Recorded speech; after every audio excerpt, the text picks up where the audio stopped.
Part 3, right. A little bit more on Undertaker Michaels. If I was Vince McMahon, I would be amazingly worried that the best match of the night, which wasn't even a great match, just because it went above the levels of everything that surrounded it, was, the two participants anyway, were rapidly approaching retirement. Yeah. Because I mean, the title matches weren't that good. The rest of the card was quite poor. I mean, combine that with like Ricky Steamboat, 50-year-old, being your best performer of the night. Yeah, it's almost becoming like the old WCW. You know when they always complained that the best wrestlers were like Hogan and Savage, the guys past the prime. But It's they don't have becoming anyone a bit like that. They don't have anyone really good coming through, or if they do, Vince doesn't like them and he won't give them a push. I mean, look at Christian. And MVP, and even as you said, Shelton Benjamin. Yeah, at least give him some half decent matches for God's CM sake. Punk got a push and then he just got buried again. yeah, so why give him the Money in the Bank deal? Why give him the briefcase? If they jobbed him out so much last year when he cashed in. Because I mean, one of the problem was with the Money in the Bank a couple of years ago when Edge does it and comes down to the ring and then defeats someone after they've been knackered, been in a match for 20 minutes. He's seen as, the master manipulator, taking his chances. CM Punk did exactly the same thing to Edge, and CM Punk was portrayed for weeks afterwards as, he's just a chance, he didn't win in a proper match. Yeah. So, you give it, I like CM Punk, I keep stressing this, I'm a big CM Punk fan, but why... why give him the Money in the Bank again when he's jobbed out so bad last year? What are they expecting? CM Punk can come. Because they didn't have him job to JBL, the titles. He was the IC champ, wasn't he? Yeah. Yes, he was. Job to JBL. Got job to JBL. Just so they could do that stupid Rey Mysterio stint. I would have rather seen CM Punk against JBL, let's be honest, and then CM Punk Even CM Punk Rey Mysterio would have made no sense. Yeah, but that's, two good guys, so well, we can't do that. Apparently it was going to be, was it you telling me it was going to be Jack Swagger against Matt Bourne on the card, Evan Bourne, sorry. On the card. Jack Swagger against Evan Bourne was apparently going to be the ECW title match. And again, it would be a nice film. And that would have been alright, that would have been not bad. Evan Bourne come back from injury, would have been fine, but never made the card. Which shows how much they care about the fucking ECW title, so let's,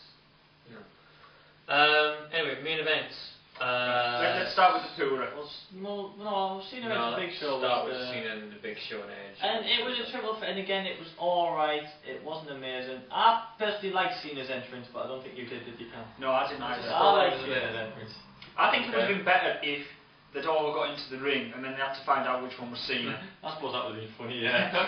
If they'd all stormed the ring. Surrounded the ring. Yeah. And let's guess which one's going to come and beat you up. And then if like the first guy got it, and all these, the ring was packed with Cena, and Big Show and Edge were like battering them senseless left and right. Yeah. Well, and then eventually they got to the last one, and then he just kind of fought like an absolute crazy thing, and then oh my god, it's actually Cena. And then the match starts that way with like 99 Cenas. Well, I could tell you one that wasn't Cena. He was about the 8th man in, and he was only about so tall. I don't think that was John Cena. That was me. Was it? Yeah. Oh, that's what you were doing on the weekend. Yeah. Cool. Right. So I thought it was a good match. I liked the end to it actually. I didn't think it would finish it. I thought Big Show would kick out. That's what I mean. A triple threat match is they don't work. It's always just. No, he didn't. I'm saying I thought he would have done, but he didn't. When he lifted Edge in the Big Show, and he then pinned Edge. He pinned Edge. Was Edge no, he pinned the Big Show because he. No, he pinned Edge. No, he. Yeah, and then he. No, Edge on top of Big Show. Sorry, he attitude adjusted Big Show. Yeah. And then Edge came No, but he done Edge on top of Big Show and then Big Edge on top and then Big Show. Yeah. Yes. He Edge on top of Big Show. FU'd Big Show. Yeah. Edge slipped off before he managed to hit it. Yeah, then so Edge went off the ropes, went into a FU with Cena again, but on top on top of Big Show, and then he pinned Big Show. Oh, it's my memory going. It was late at night. It was early in the morning. Yeah. No, triple threat matches just don't work in that kind of context because there's very few classic and triple threat matches. No, it is.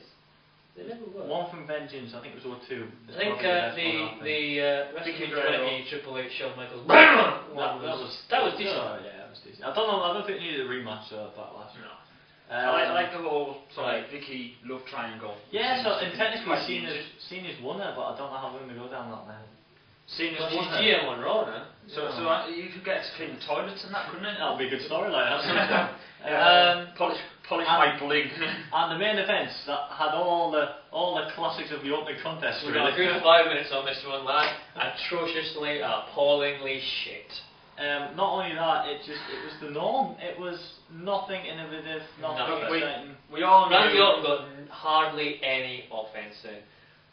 Priceless didn't even appear. One minute, Priceless are going to come run down the ring and batter Triple H. And that would have been brilliant for Batista to come back. Yeah, and that would have been fine. Because WrestleMania, you like to think, if your WrestleMania is the end of one WWE year and the start of another, you'd like to believe that there will be something storyline-wise right at the tail end of WrestleMania. Probably the best recent example I can imagine is 17. Well, not really recent, you know what I mean? But the best examples of it. Because that was when Austin shook hands with Vince McMahon, and you were like, wow, Austin sided with Vince. They didn't really go anywhere this time. They didn't go anywhere with it, but at the time, you're in the light. You're like, bloody, you wanted to watch next night's Monday Night Raw because you were so like, oh my god, Austin, Austin and Vince, having had these years and years and years of battling each other, have come together to beat The Rock. And that's when, the match was also brilliant as well because you had Austin getting more and more desperate to try and beat The Rock when he kept kicking out. See, my question in the Triple H match is, okay, right, he's not allowed to use the sledgehammer, yeah? So didn't you use it when the referee was down? No, but this is my point, right? He throws his sledgehammer through the glass and leaves it at the top of the walkway, right? So, pre-recorded. Why would you have another sledgehammer underneath the ring? If he's not allowed to use it. A big whacking great sledgehammer is a necessity for constructing a wrestling ring. Do you not know? As are ladders, small ladders, dustbins, stop signs, a multitude of tables, occasional barbed wire covered baseball bats, a kendo stick. Right guys, we are getting these things together and next time we are making a WWE wrestling ring. Yeah, we'll make it. We're only allowed to use those tools that you can find underneath. We can only use tools. It was quite funny, when they got the crutch out. Yeah. When he went, that Jimmy Snuka's left him behind. That's quite harsh. Harsh. How much time we got? No, I thought that was a crap main event to end. It ended on nothing. When Triple H pinned Orton, I don't know. I mean, obviously we watched it separate. I watched it with Tom next night, and you watched it live. I think everyone knew what was going to happen. That Triple H was going to use the sledgehammer. He was going to pin. He was going to win. It was like Was the whole match, right at the end, did the whole kind of gathered crowd you had just go, alright? I think the highlights of our night at that point was, right, we're getting a taxi then. That was the highlight of our night. But you weren't like, wow, amazing, fantastic, what brilliant entrance. I think I think they should have finished on the Taker match and we would have had a much better... Yeah, but do you not think it's the same problem as they had at WrestleMania 18? Yeah, that match. Rob Hogan should have gone on last, but Triple H insisted on being in the main event, and he got his way. And I have a sneaking suspicion it's exactly the same this year. Well, you can tell it's a McMahon. Undertaker, Michaels should have gone on last. They didn't really have a reason to go on last, though. They can't. They've got no reason to outdo the title match, you know what I mean? The title match should be your main event, no matter... I know it might be rubbish, but because it's your title, that should be the main event. Yeah. And that's the problem. Maybe it would have been better giving Undertaker or Michaels the title, but I suppose Undertaker's been the title matches 2 years running now, isn't it? The Undertaker HBK match, it wasn't really that... it didn't really have that much of a story behind it. No, they're trying to force one really quick. In fact, every storyline at WrestleMania has been forced in the past 2 months. I just think they were really poorly designed, the matches. It was kind of pointless. I like the way that Randy Orton won the Royal Rumble to gain his title shot, and the fact he won the Royal Rumble was never mentioned ever again. Oh, was it not? Hardly. Usually you get, he's won the Rumble. Yeah, because he's the challenger, and that's it. It always builds him up. Usually it's always the Rumble winner winning the belt. Usually, a couple of times it hasn't, and obviously this year is one of them. But usually it's the. But then it makes you think. See, if they don't win the belt, it makes you think, well, what's the point of winning the Rumble? Yeah.